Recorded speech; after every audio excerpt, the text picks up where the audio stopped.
Welcome back to another edition of Political Breakfast here on WABE. Strategists Brian Robinson, Tharon Johnson standing by here. A lot going on this week. Monday started voting in the runoff election for the Public Service Commission seat.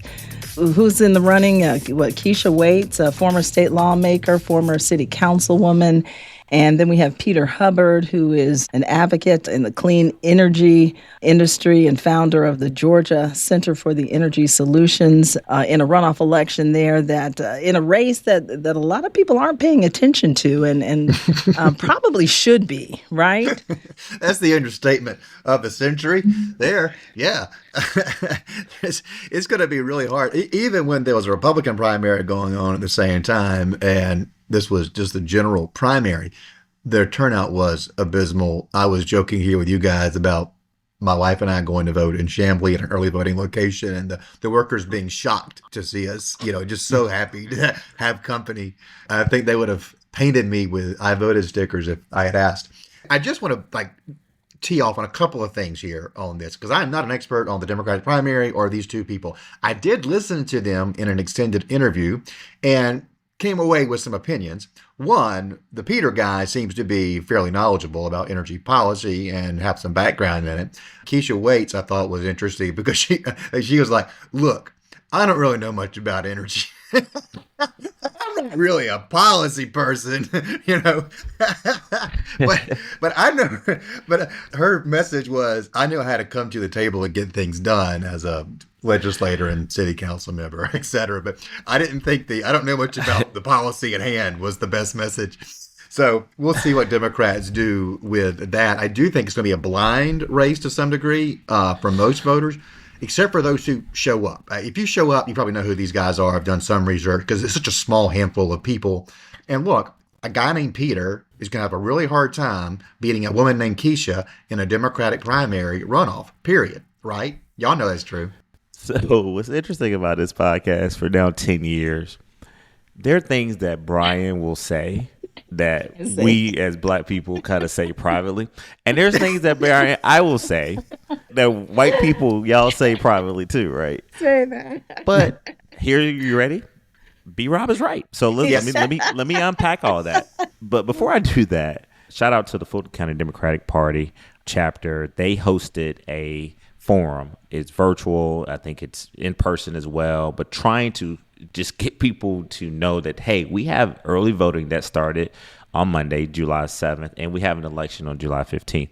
And to get into what Brian is talking about, to be fair to Keisha, I did listen to that extended interview as well, Brian, and she said a little bit more than that, but that was pretty much, that was the condensed version. Well, yeah, she talked about how she gave some stories, right? She talked about some people she's talked to and around. Of course, everybody was talking about the rising rates and energy costs and electricity bills. They talked a little bit about data centers as well. But it's going to come down to this. How many Black, Asian, Hispanic voters can Peter get? Assuming that most folks who go and vote are going to look up these candidates and see that one is a white male, the other one is a Black female. And can Keisha, who's been on the ballot now a lot, get a winning coalition of voters beyond what I assume would be the Black voters who will vote for her because they know her, they know that name. And can she cross over and get some white, Hispanic, Asian votes as well? But the turnout right now is really, really bad. And it comes to money, right? And I think last time I checked, many of these candidates, they were still trying to raise money. So who can really get their message out? But I think the turnout is going to be low. I'm going to go back to my precinct again on Election Day because like Brian, we started talking about church and sports and everything because there literally was no one in line. I went in there. Yeah. They had them all laid out, but I only took one sticker to try to, save trees and save the cause. But it is a very important election. And, it is. And Peter is definitely, as Brian described, an expert, knows a whole lot. But Keisha has this unique ability, Lisa. You've covered her for a long time. She has the name recognition because she's run for everything. She connects. And, the extended interview that I listened to, she connected. And I think it obviously helped her. She got, 47% in the primary. So she just needs to get those people back out and do well. So I think that beyond her name being Keisha, she obviously has tapped into a Democratic voting base where she's a real people person too. She stops and listens to everybody's stories, and she really does. I know who Keisha Waits is. That's the name that I know, right? And of course, I'm not in this electorate. I'm not going to vote in a Democratic primary. Peter is not somebody. I don't even. You said his last name earlier. I don't even know what it is, and I'm a high information voter, right? So I think Peter's path, if there is one, is that there's a bunch of climate change focused white voters who live in Decatur and Athens and North Fulton, if they show up en masse, because there's not going to be any constituency who's mobilized for this runoff. I do want to reiterate what Tharon said. This is a highly important election. It's hard to make that argument for the primary runoff, right? But the PSC itself is extraordinarily important. And it's something we don't talk about. It's not something that gets a lot of media coverage. And when it does get media coverage, it's about, there's a sensationalistic, your power bill is going up. We don't hear a lot of the day-to-day work, the nitty-gritty nuts and bolts work. And it's hugely important. And we have a great board. And, it's all Republican. And I think Georgia would be well off to reelect all of those Republicans because they've got us on a sustainable, responsible path. So in the big picture, this is hugely important. And I hope it's one that we can return to, even though, and I think we can, because it's going to be a standalone issue on our ballot this November, right? We're not going to be having the governor's race, the Senate race until the next year. So hopefully that'll give us a little more attention on what these guys do. And but it would send a great signal if there was a lot of civic interest in this race, and people should show up for this runoff. Yeah, for the most part, it sets power and gas rates. So and they just voted to accept the proposal from Georgia Power to freeze the rates. That's happened. Right, for 3 years. They did for 3 years, and so to B. Rob's point, like, how does either one of these candidates capitalize on that? On that same extended interview, B. Rob, I actually heard Tim Echols, who had an opponent, who won pretty convincingly. I think he got almost 80% of the vote. Talked about how he was not going to sugarcoat it. I'm going to vote for this, this freeze for 3 years. And so how can one of these candidates, talk about it? And we do know that other PSC members who, Brian, personally, I know personally, are paying very close attention to this runoff too as well. And Tricia Pridemore did confirm, Lisa, via text, that I did compliment her, B-Rob, and correct me if I'm wrong, B-Rob. She said I can slide in her DM anytime I want to. She did say that. So yes, I did slide in appropriately, not inappropriately. It was an appropriate slide in. I do want to say this is a great example of why, for some races, I wish that we had a ranked choice system. We are going to spend millions of dollars on a primary runoff that very few Georgians will ever pay attention to, will ever even know is going on. Right. And for something like this, in an off year, you're not going to get big turnout. We're here in the summer doldrums. A lot of people are out of town. They're not going to prioritize this. I just wish there was a way we could go in once and go, okay, my first choice will be Keisha, my second choice will be Peter, and then on down the line. So we take care of it at once. And I think there's numerous benefits. Nobody seems to agree with me. I understand. I feel like I'm a voice in the wilderness on this. Everybody talks about how voters want to understand it, all this. But fine, let's just do it in cases like this where we're not wasting money. Because what we're doing now, this is a huge waste of money. Look, I think Brian and I have talked to people who are interested in doing a few things in Georgia. Ranked choice, I think, is going to be another conversation that's going to be had. To our listeners, that was B. Rob promoting himself, being readily available to do any ranked choice voting legislation in Georgia. We need to try to get it. And nothing wrong with that. I think there was also a conversation about a national popular vote, right? Do we just go to a national popular vote system? But I would say this, there have been a lot of Democrats and Republicans, Lisa, who've been elected into office many, many decades in this state based on this runoff system.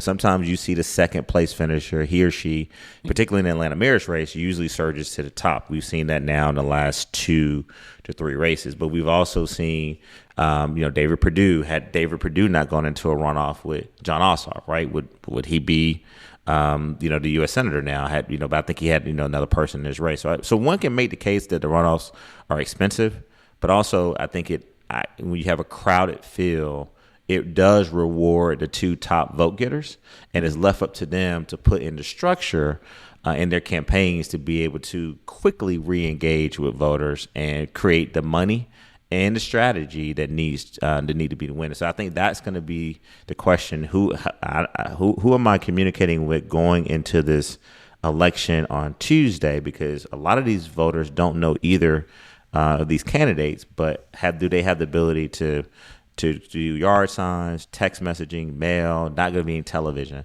So that's really going to be where I think the campaign strategy kicks in. On to the governor's race, campaign spending ramping up. Jason Esteves and Keisha Lance Bottoms already recording or hitting the 1 million mark. Is that enough at this point? That's the question I have for both of you. Brian, I'll start with you. Well, I'll start on my side. A lot of people raised their eyebrows about Chris Carr getting into the race in November of last year, literally weeks or days after the last election. And then he posted his number at the next reporting period, and he had gotten over 2 million. And that really quieted a lot of those murmurs and a lot of that criticism. People saw what the strategy was, that he had to get a head start because Burt Jones can write a check for himself and also has a leadership committee that allows him to raise unlimited dollars. The Democrats, so far, that we have seen the numbers from, Esteves and Bottoms, have passed the bar of credibility that they needed to get over. And these early numbers don't mean everything. They are not necessarily pointing toward destiny, but they are important as far as telling other donors who is serious, who is really committed to this, who is doing the work, and who are voters responding to some degree. So a good fundraising number in this quarter, in this reporting period, will send a signal to others that this is a decent bet, and that will help fundraising moving forward. If you come in and you show you're not competitive in this fundraising period, then getting that next tranche of money will be even harder. So it's important to show that you're competitive and that you have a chance. I think Jason and Keisha have passed that bar. I think Chris Carr has passed that bar. And on down, we just saw last week, and by the time this airs, we'll have seen other people announcing how much they have raised. But we saw Brian Strickland running for Attorney General, having raised over $400,000. That's a good number in that race. That's a hard fundraising campaign. 400,000 is a good number. And we're going to be looking with interest at what the Republicans running for lieutenant governor, which has got a couple of state senators that are announced, a couple others looking at it and raising money, and we'll need to report. So we will know a lot about where the dominoes are falling this week based on these reports. What about Jim Kingston down in Buddy Carr? Man, look at him. It's like almost $800,000. Yeah. That's incredible. Yeah. You're talking about much lower federal limits for donations. So that is a wide fundraising base, a broad fundraising base down there. Obviously able to take advantage of his dad's, Jack Kingston's base down there. He was a congressman for over 20 years. And but obviously Jim has worked the phones. And I don't want to say that what happens this quarter is destiny, because I just said that it's not. But in Jim's case, it may be, right? I mean, Jim may have ended the race with this reporting period because it is such a monster number. It's going to be hard to take anybody else seriously unless they're somewhere in that ballpark. And Jim's got that last name that's still well known in Southeast Georgia. So if I had to put $1,000 on this, I would say expect to see Congressman Kingston in 2027. Are we getting to that point where if anybody's thinking about jumping in the race, they need to do it now? Yeah. Well, to jump in, let's start with Keisha Lance Bottoms, former mayor of Atlanta, raised $1.1 million in 41 days. However, $200,000 was loaned to her campaign from her. So, one could say that, yeah, they came in at the same number, but she gave herself a $200,000 loan. However, I think she was in the race roughly 41 days, so 10 weeks, versus Jason being in the race, Esteves, for 12 weeks. One of the things that she talked about was 7,100 individual donors contributed. 92% of them gave under $100. She talked about how she got 94 counties and 196 cities to give money to her. And this also going to come about cash on hand. Now, Jason Esteves, on the other hand, Lisa, was in the race first, was in no longer, and his post talked about how he raised a true $1.1 million, and 85% of his money came from Georgia donors. And so he wanted to prove that he could not only hit that $1 million mark, but he exceeded it with money raised without donations. He also talked about how he was able to really galvanize a Hispanic community, many of whom are business leaders, influencers, insiders. And so I think, as B-Rob talked about, Lisa, we won't really know who gave what to who and how much until the actual disclosures come out. But he really focused on his message of being, 85% from Georgians in doing that. So what does this mean for Democrats? I think that one can make the argument that Jason Esteves was in a race a little longer. That's why he did it. But I'm hearing from sources that he was pretty much locked in a room for a very long time, just raising money, and that's what equated to him having that number. I'm also hearing from some of my sources that, Keisha Lance Bottoms was locked in a room and clearly focused on grassroots with a lot of those $100 and below donations. But she also probably has some big checks too, right, for some people around the country and also in the state. I think Derek Jackson, who's in the race, probably won't have a big number, which he'll disclose because he hasn't been in a race that long. And then, of course, Olu Brown, who did reach out to me and heard the podcast conversation we had about him, Lisa. I'm not sure how much he will raise. And so cash on hand is very important, but it's also the case in Georgia. It's not so much of how much you raise, it's how you spend it and how you have your money strategy going into which I believe is going to be a very competitive primary, and who you spend the money with. And so a lot of this is being focused on which consultants they're paying, who's the campaign staff. Both big numbers for both of these candidates right now for governor. And then as B-Rob talked about, I'll wait and see lieutenant governor's numbers. But also one more race, which we got to talk about a little bit, is Congressional District 13, which has a large number of candidates running against incumbent David Scott. So a lot of them announced early, said they were running. So let's see how much money they were able to raise as well, which is going to be another competitor. Right? It just won't be much for various reasons. But again, in this case, I don't think that's destiny. I think somebody who doesn't raise a whole lot would have a chance. I do think Congressman Scott is on borrowed time. And so to see all of these people, many of these are legit candidates, people who have held office, people who are serious people. Certainly like Representative Jasmine Clark Gwinnett. She is a PhD and a legislator. She's a serious person. So and she's not the only one. There are other serious people. She's just the one that comes to mind. So that could be a competitive race, even if the numbers are really low. One little point I want to make about these fundraising numbers is that I think the numbers mean a lot more in races that aren't governor and Senate. Now, if you're running for Senate or governor, you got to raise a bushel of money. I mean, tens of millions at the end of the day. But for Senate and governor, there's more earned media around those races. They're more high profile. They're more discussed in our communities. And people want to like you. And so a good campaign, a good personality, a good candidate is very important in the Senate and governor's races. Down ballot, people don't get to know you as well. There's not a vehicle for them to get to know you as well. You cannot effectively go out there with a shoe leather campaign and get to know enough voters in such a large electorate as we have in Georgia. So the fundraising from lieutenant governor on down the ballot is huge, in many cases determinative. When I say fundraising isn't determinative, isn't destiny in the governor's and Senate race, it's because of this little nuance that people are tuned in a way that's different in the other races. They want to get to know you. Brian Kemp was not the lead fundraiser in 2018. He saved up all his resources and did a 3-week ad campaign at the end of the primary in 2018 and shot up past the other candidates trying to get into the runoff with Lieutenant Governor Casey Cagle. And that shooting up kept Cagle down to about 40% in that runoff. And being the leader, being the highest fundraiser, and being held to 40% showed Casey was very vulnerable. So Brian Kemp showed how a smart strategy and the right candidate with the right campaign can break through even with less money. B-Ron, help me remember this is so good for our listeners, which I think is going to be very similar to what's going to happen in this 2026 race. And yes, Lisa, I know you're waiting to ask me, is Thurman running? Yes, he is running.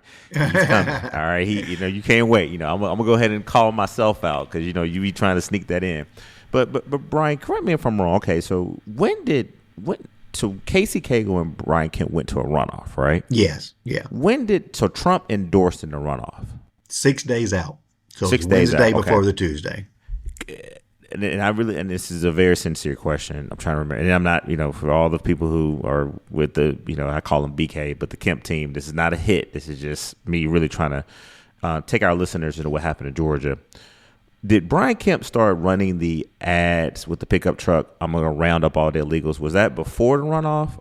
And then when did he also have the shotgun on the porch, which he did not point at the young man who was dating his daughter? I want to say that he did not point it at him. He pointed out. But was those two moves before the runoff or after the runoff? Yeah. It was before. And it was all part. He had 3 weeks on the air, and he just, the Metro Atlanta audiences were sort of appalled by it, but the primary audience thought it was funny. They kind of got the cultural references, that it was meant to be humorous, and whereas much of Metro Atlanta was appalled. And really, those ads were huge. Were what got him over the finish line in that primary, got him above Hunter Hill and Clay Tippins in that race, and he was at 25%, Casey was at 40%, and very similar in 2010. Karen Handel was at 33, 34. Nathan Deal was at 22. Deal came back and won. In this case, Kemp came back and won after having a double-digit deficit. But that ad campaign just caught fire. What was really interesting was in focus groups in the general election, those ads that had really catapulted him into the nomination were devastating with the Metro Atlanta electorate that Republicans need to get over the finish line. And I still, to this day, Stacey Abrams would have won if she had not said something that sounded like illegals should be able to vote and people shouldn't have to work in agriculture and hospitality, our two biggest industries. Those two things made her look elitist and out of touch, and that was enough to make that 55,000 vote margin happen. So, Lisa, the reason I did that exercise with B-Rob, and B-Rob, thank you, because I didn't want to misspeak and act like I know everything that happens in Republican primaries, but I think we're going to have a very similar scenario in the Democratic primary. Who's going to be able to tap into a emotion of Democratic primary voters and turn them out? Now, there's some striking similarities. One thing that Brian talked about is that we also had Donald Trump, who was in the White House then. And when Donald Trump endorsed Brian Kemp in that primary, a lot of people, and Brian, you've stayed true to this, a lot of people felt like the numbers were already sort of trending in the right direction. Now, I've heard other stories from people who said that had Trump not interfered in the race, then Casey Cagle could have won. But my point is, I think Democrats are going to be able to, we got to find that issue that unites that Democratic coalition for that person. And it's going to be risky. Let me just go ahead and call out now. It's going to be something that's going to make all of us uncomfortable. Lisa, you asked me one time when I said we're about to have an uncomfortable conversation in the Democratic Party about who should be our nominee. Part of that uncomfort is who's going to go out here and say things and do things that may make our Democratic base a little upset. And we as Democrats, we're going to have to be a little bit more forgiving, like some Republicans, right? Not saying Brian has done this, but I know a lot of Republicans who used to, 4 years ago, Trump was the worst thing ever. I mean, he was disastrous. Like, there's no way I would ever vote for that guy. But some of these Republicans, not all of them, have just said, you know what, hey, he's not perfect. He's not this. We're going to work with him. And and Brian reminded me when we were on a panel recently, he's like, when Trump says certain things, I have a certain reaction, but there's some people in the Republican Party be like, you know what? He didn't mean it. He didn't mean it that way. So I'm not saying we sit back and But we as Democrats, particularly the liberal elite Democrats, the minute a candidate, he or she goes out and says something that's different, we can't just be quick to just pounce on them and disqualify their thoughts in it, because we got to win. And I guarantee you, mark my word, I'm saying it in July of 2025, that there's going to be some of those Kemp moments. And I'm not saying we're going to have a pickup truck where we're going to round up illegals and do a shotgun, but it's got to have that humor. It's got to be able to tap into a undercurrent, a very small, silent majority of enthusiasm of voters. And it's got to be something that, if you do it in the primary, you got to have a strategy to make sure that you get back to the middle. Because one thing that Kemp did very well against Stacey Abrams, and I agree with you, Rob, I think Stacey Abrams does not get recorded on that video saying what she said. She only lost by less than 60,000 votes. What was it, like 53,000, 58,000? Yeah. 55. And she didn't close as strong as she could have. But the Kemp folks did their best to try to get back to the middle, and Stacey did not let them. I mean, she reminded people of those ads and his policies.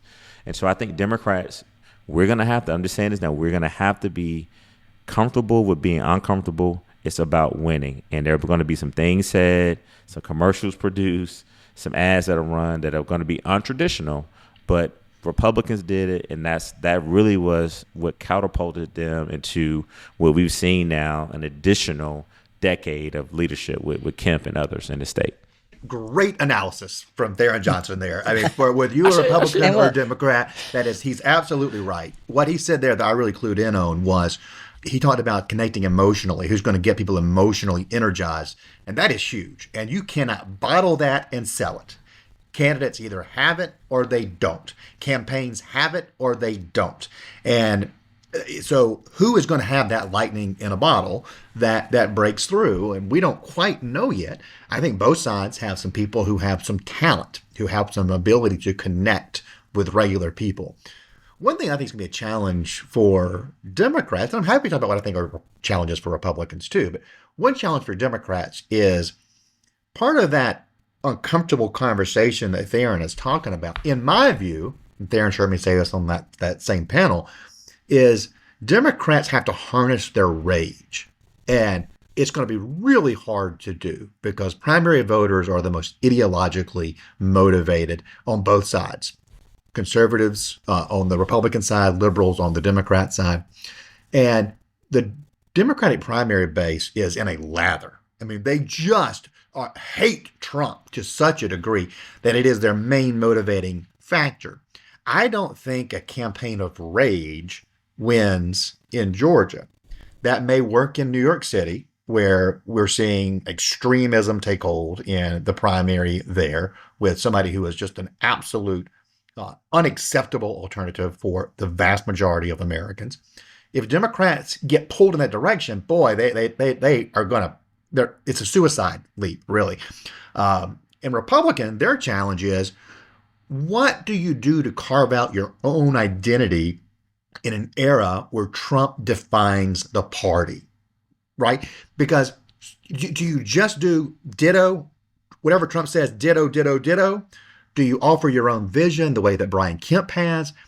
But none of these guys are Brian Kemp, right? Everybody's trying to get to where he is. You don't start out and have the authority, the standing that the governor of Georgia with a 60+% approval rating has. So what pathway do you have in the era of Trump? What is the right balance of, bowing before him and being your own person? Because I do think you have to be your own person. I think it is key on our side. And I don't know what the code to that is, like what number you punch in to make that door open, but somebody's got to figure it out, and the person who figures it out is going to be the Republican nominee. Well, we know you two are going to be watching very closely, so always appreciate and enjoy hearing your perspective. Good chatting with you all, and we'll talk soon. Bye, guys. Great show. All right. Bye-bye. Thank you.